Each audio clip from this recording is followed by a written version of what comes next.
Hi friends, this is Kumar Amit and you are watching M Talk Education channel. And dear friends, today we will discuss offenses. Discuss about offenses. How many types of offenses? Dear friends, today we will study types of offenses. What is Criminal Procedure Code? What is Indian Penal Code? These all are. We will study one by one. And ये बहुत ही important है। ये सिर्फ पढ़ने वाले लड़कों के लिए नहीं है, पढ़ने वाले लोगों के लिए नहीं है, बल्कि आम आदमी के लिए ही बहुत जरूरी है। ये इंफॉर्मेशन जानना बहुत ही आवश्यक है, क्योंकि ये एक ऐसा इंफॉर्मेशन है जिसको कभी ना कभी सबको जरूरत पड़ती है, ठीक है।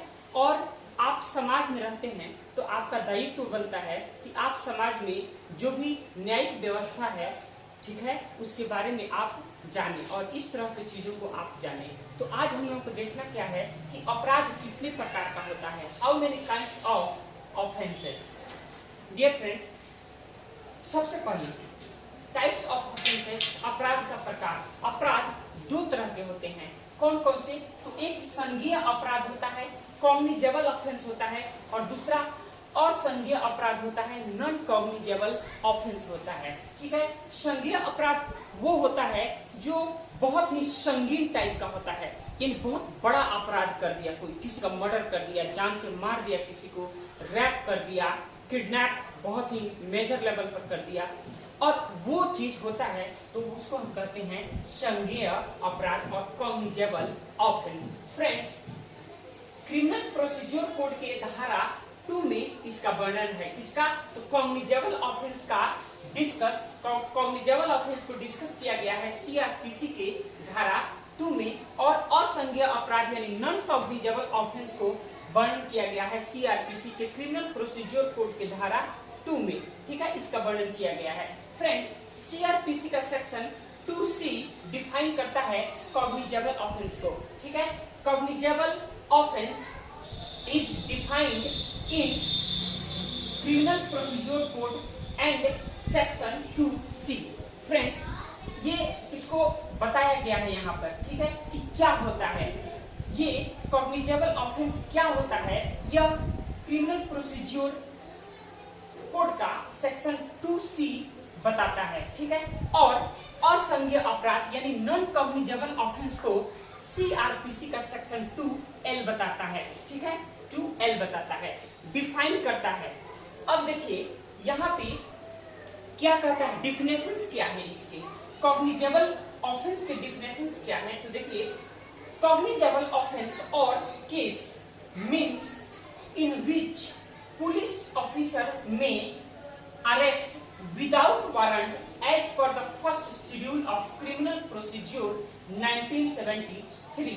फ्रेंड्स, सीआरपीसी के सेक्शन 2C यह कहता है कि अगर कोई व्यक्ति संज्ञेय अपराध करता है यानी कॉग्निजेबल ऑफेंस करता है तो उसको विदाउट अरेस्ट पुलिस क्या करेगी, विदाउट अरेस्ट वारंट के ही उसको अरेस्ट कर सकती है, ठीक है। यानी ऑन द स्पॉट और जहां भी मिले उसको पुलिस क्या कर सकती है, पकड़ सकती है, क्योंकि वो कौन सा अपराध किया है, कॉग्निजेबल और संज्ञेय अपराध किया है।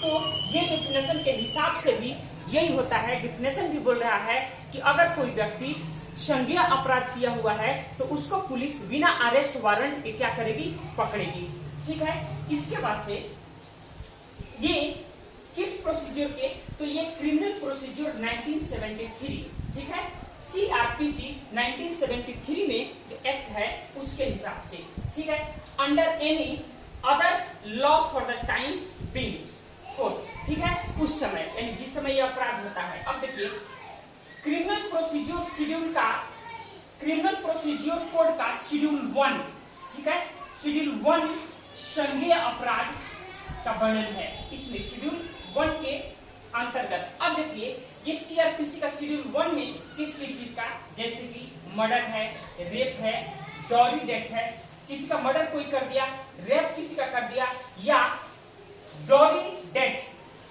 डॉरी डेथ का मतलब होता है कि दहेज लिया गया और उस दहेज के कारण अगर उस लड़की का डेथ उसके ससुराल में हो जाता है तो वो डॉरी डेथ का, यानी डॉरी से रिलेटेड अगर डेथ लड़की का होता है तो डॉरी डेथ वो कहलाता है। ठीक है, इसके वजह से अगर किडनैपिंग का केस वो करता है, यानी किडनैपिंग का अगर बहुत मेजर लेवल पर आ जाता है वो, और किसी को जान से मारने की धमकी यानी थेफ्ट। ठीक है, इसी का एक और हिस्सा जैसे कि कॉजिंग, अगर इस तरह का है, देखिए मर्डर है तो आईपीसी का धारा, इंडियन पिनल कोड का धारा सेक्शन 302 यानी 302 का सेक्शन 302 के अंतर्गत उसको सजा दी जाएगी। ठीक है, अगर वह क्या करता है, causing disturbance to an assembly managed engaged in religious worship. अब देखिए यहाँ पे किसके अंतर्गत, आईपीसी के सेक्शन 298 यानी सेक्शन 298 के तहत ये प्रावधान किया गया है कि अगर आप रिलीजियस प्लेस पर, जहां पर पूजा हो रहा है, पूजा पाठ हो रहा है, ठीक है, रिलीजियस प्लेस पर आप किसी भी प्रकार का दंगा मचाते हैं या किसी प्रकार का डिस्टरबेंस क्रिएट करना अगर चाहते हैं आप, तो आपको पकड़ा जाएगा। ठीक है, और इसमें भी अरेस्ट वारंट की कोई जरूरत नहीं है। ठीक है फ्रेंड्स, तो ये हो गया। अब आते हैं असंज्ञेय अपराध में। तो जैसा कि हम जानते हैं कि सीआरपीसी के सेक्शन 2L में इसको डिफाइन किया गया है, और डेफिनेशंस के हिसाब से क्या डिफिनेशन क्या बोल रहा है, तो non cognizable offence means an offence for which and non cognizable case means a case in which a police officer has no authority to arrest without warrant। Non cognizable offence में अगर कोई व्यक्ति offence करता है, अपराध करता है, तो उसको पुलिस बिना अरेस्ट वारंट के नहीं पकड़ सकती है। यही अंतर है इन दोनों में। ठीक है, इसमें कुछ केसेस हैं, जैसे देख लीजिए, uttering words etc without deliberate intent to wound the religious feeling of any person causing hurt. अगर आप अपने मुख से बोले गए शब्दों के द्वारा अगर किसी के रिलीजियस भावनाओं को अगर आप ठेस पहुंचाते हैं तो आप पर लगेगा कौन सा, नॉन कॉग्निजेबल ऑफेंस का आरोप। ठीक है, और उसमें चाहिए अरेस्ट वारंट। ठीक है, अगर अरेस्ट वारंट रहेगा तभी वह व्यक्ति क्या होगा, गिरफ्तार होगा, अदरवाइज पुलिस उसको न तो गिरफ्तार कर सकती है और न ही मार सकती है। जैसा कि हम फिल्मों में देखते हैं कि हीरो क्या करता है, तो विलन को बहुत ही मतलब बुरी तरह से मारता है उसमें। ठीक है, जो पुलिस ऑफिसर्स होता है उस पर विलेंस के आदमी क्या करते हैं, मारते भी हैं, FIR भी फाड़ देते हैं, लेकिन ऐसा कुछ नहीं होता है। नियम के हिसाब से ये है कि पुलिस किसी भी अपराधी को मार नहीं सकती है। ठीक है, और उसको बिना अरेस्ट वारंट के गिरफ्तार नहीं कर सकती है अगर वो नॉन कॉग्निजेबल ऑफेंस किया है। तो अगर कॉग्निजेबल ऑफेंस किया है तो उसको अरेस्ट वारंट के बिना भी पुलिस पकड़ सकती है, लेकिन उसको मार नहीं सकती है। उसको क्या करेगी, 24 आवर्स पुलिस स्टेशन में रखेगी, और उसके बाद से उसको क्या करेगी, डिस्ट्रिक्ट कोर्ट यानी जो डिस्ट्रिक्ट मजिस्ट्रेट होता है उसके पास क्या करेगी, भेज देगी, और वो मामला कहाँ चला जाएगा, वो मामला कोर्ट में चला जाएगा। ठीक है फ्रेंड्स, तो ये चीज है। इसके बाद देखिए इसमें क्या है, इसमें है कॉजिंग मिसकैरेज।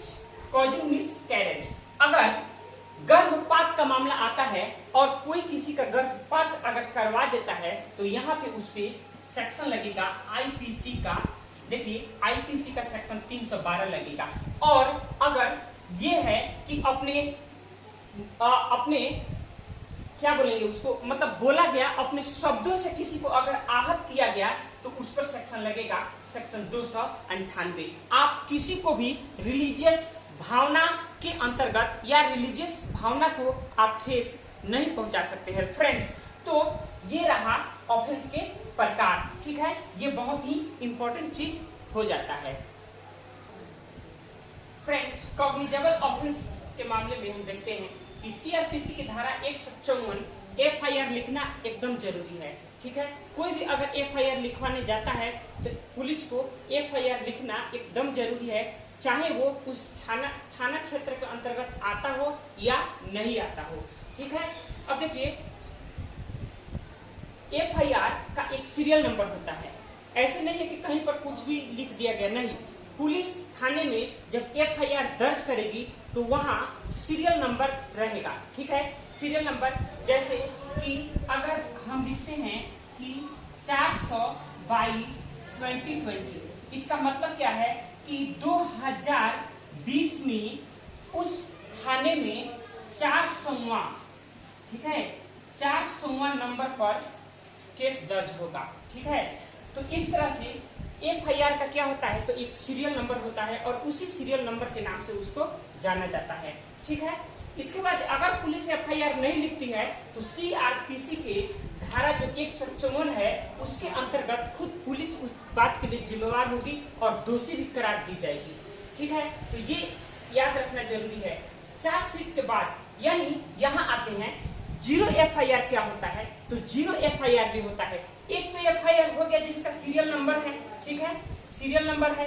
कॉग्निजेबल ऑफेंस में जब पुलिस FIR लिखेगी तो उसका सीरियल नंबर देगी, लेकिन अगर जिस थाना क्षेत्र में घटना हुआ है उसके अंतर्गत अगर हम लिखवाएंगे तो हमें सीरियल नंबर मिलेगा, अदरवाइज सीरियल नंबर नहीं मिलेगा। जैसे कि हम यहाँ देख सकते हैं जीरो FIR।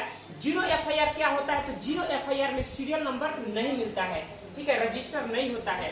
सीरियल नंबर यानी FIR का कोई भी नंबर नहीं होता है। और पुलिस जैसे देखिए सुशांत सिंह केस में क्या हुआ, सुशांत सिंह केस में ऐसे ही हुआ कि मुंबई पुलिस यानी मुंबई में ये क्या हुआ, हादसा हुआ, उनका जो सुसाइड कह लीजिए या जो भी कह लीजिए, सुसाइड जो हुआ वो वहां पे मुंबई में हुआ, तो वहां की पुलिस FIR लिखेगी तो वो सीरियल नंबर डाल करके लिखेगी। लेकिन पटना में उनके पिताजी रहते हैं, तो पटना में उनके पिताजी ने क्या करवाया, केस दर्ज करवाया, तो यहाँ पर पुलिस, पटना पुलिस ने जीरो FIR दर्ज की जिसका कोई सीरियल नंबर नहीं है। ठीक है, अब देखिए पुलिस वारंट जारी नहीं कर सकती है। ठीक है, पुलिस क्या नहीं, जीरो FIR अगर लिखेगी तो पुलिस वारंट जारी नहीं कर सकती है पकड़ने के लिए। FIR के बाद पुलिस इन्वेस्टिगेशन करती है। इन्वेस्टिगेशन में सारे तथ्यों को वो क्या करती है, इकट्ठा करती है और उन सारे तथ्यों के हिसाब से चार्जशीट तैयार किया जाता है। फ्रेंड्स, एक चीज है, चार्जशीट बनने तक अगर चार्जशीट नहीं बना है तब तक तो केस का कुछ लेन देन करके, ठीक है, यानी अधिकारियों से कुछ लेन देन करके उसे लोग बच जाते हैं। लेकिन अगर चार्जशीट बन गया, चार्जशीट बनने के बाद वो दाखिल हो गया मजिस्ट्रेट के पास, तब कोई उपाय नहीं है, क्योंकि वहां से कुछ नहीं हो सकता है। ठीक है, अब देखिए चार्जशीट के मामले में यानी चार्जशीट चला जाता है किसके पास, मजिस्ट्रेट के पास या जज के पास, वहां चला जाता है और CRPC के तहत केस चलता है यहाँ पर। ठीक है, CRPC के तहत अगर नॉन कॉग्निजेबल ऑफेंस है तो आपको बेल दे दिया जाएगा। ठीक है, लेकिन कॉग्निजेबल ऑफेंस है और कॉग्निजेबल में भी हम क्या कर सकते हैं, नॉन कॉग्निजेबल को हटा दीजिए, कॉग्निजेबल के बारे में बात करते हैं। कॉग्निजेबल ऑफेंस में भी अगर हल्का केस है तो उसमें बेल मिल जाता है, लेकिन अगर सीरियस मैटर हो गया तब बेल नहीं मिलेगा। जैसे अजमल कसाब के केस में बेल गवर्नमेंट ने नहीं दिया, उसको अंदर ही हमेशा रखा क्योंकि वो खतरनाक व्यक्ति था, पता नहीं बाहर जाता तो क्या क्या और उत्पात मचाता, इसलिए गवर्नमेंट ने क्या किया कि उसको अंदर ही रखा। ठीक है, इसलिए सीरियस केस में गवर्नमेंट जमानत नहीं देती है।